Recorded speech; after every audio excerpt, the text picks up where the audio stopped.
Today we're going to talk about word balloon placement and dialogue flow to improve the readability of your comics.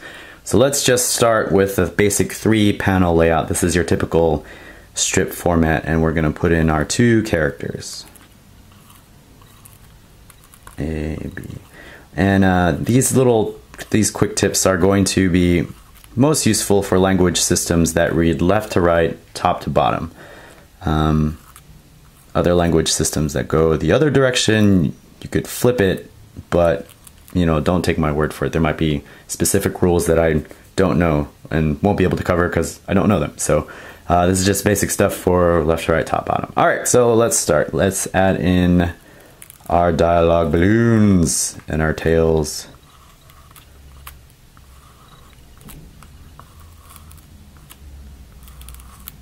All right, so this is our ideal case.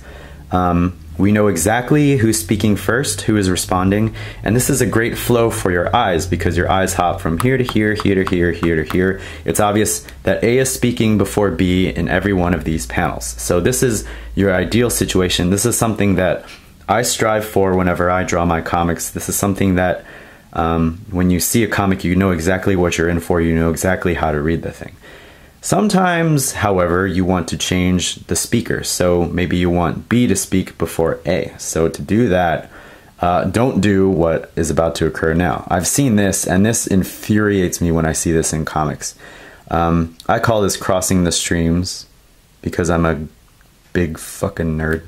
All right.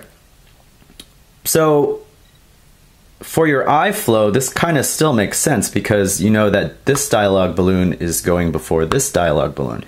But wait a second, when you hit this, you're like, who the fuck is speaking?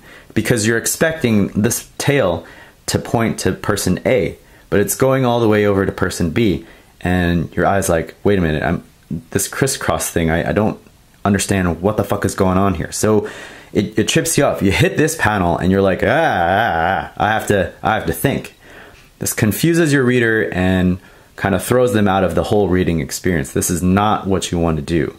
There are times when you do want to stop the eye flow and draw the reader into a panel, but doing it through dialogue is not the best way to do that. You want to do that through staging or lighting or something dramatic in that panel. Like, you want them to stop because they're exploring and looking deeper into the panel. You don't want them to stop because they're fucking confused. So to combat confusion, what we do is we stack our balloons. So we'll put that balloon here, this balloon here, drawing out to B, drawing out to A. So now this situation is a little bit better. Your eyes hopping from here, bam, you see that it goes to B, bam, you see that this one goes to A. So in general, the way you want to structure your dialogue, the top leftmost area, that is where you want the first speaker to have their dialogue. So in this case, we have the topmost leftmost portion pointing to B because B is speaking first, and we have below that is A.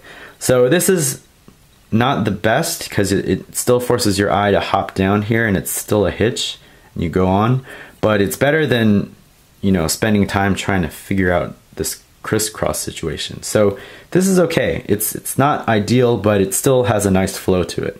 All right. I've seen this situation before, and this is confusing as hell.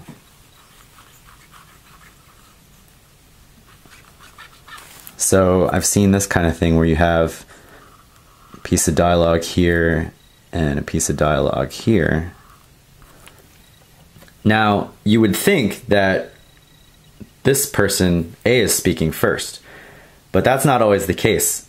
It's 50-50 whenever I've run into situations like this. Sometimes B is speaking first, sometimes A is speaking first, and it's really confusing in such a small space. This really doesn't work. This doesn't help your readability at all.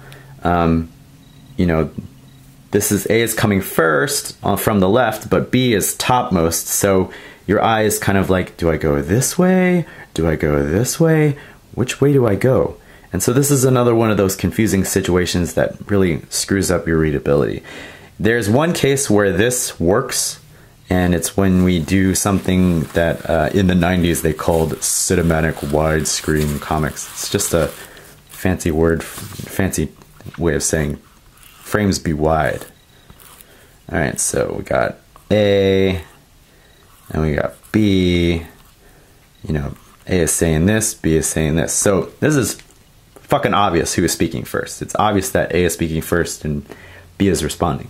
But you have that space, you know, you have that wide open space, and you're not thinking top down, you're mainly thinking left to right. You have all sorts of fun stuff that you can put in here, fun backgrounds and things like that.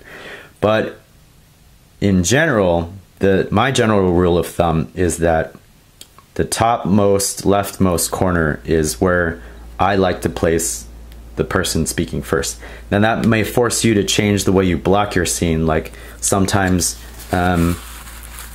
let's see. So let's see, you've got this kind of situation going on, and you have person A speaking, and then there's B. Okay, and then you want to have B speak first, but you don't want to stack balloons like I did before. So sometimes you'll have to change camera angles and maybe put B in the foreground and then A in the background like this. So you can do this kind of nice thing here. So, you know, depending on your preferred method of dialogue flow or solutions, you can change the blocking of people. This isn't necessarily the best way to block a scene. You know, there's another theory about camera angles and things that I don't have time to get into today. But you know, this is not, just so you know, this is not ideal. You don't necessarily want to change the order of the people from scene to scene. That's kind of, it doesn't work when you film it that way, and it looks awkward, but this is a possible solution. So, but in general rule of thumb,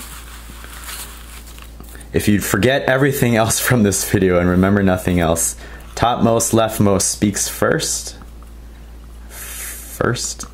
and everything to the right and below speaks second. All right, so I hope some of that was helpful for you. When you're planning out your dialogue, when you're planning out your word balloons, always keep in mind the reader, how they read your comics, how they're going to be looking at your comics. Don't confuse them with crossing the streams or word balloon placements or fancy word balloon placements. Just make it clear for them, because you know, you want to help the reader out. You don't want to trick them.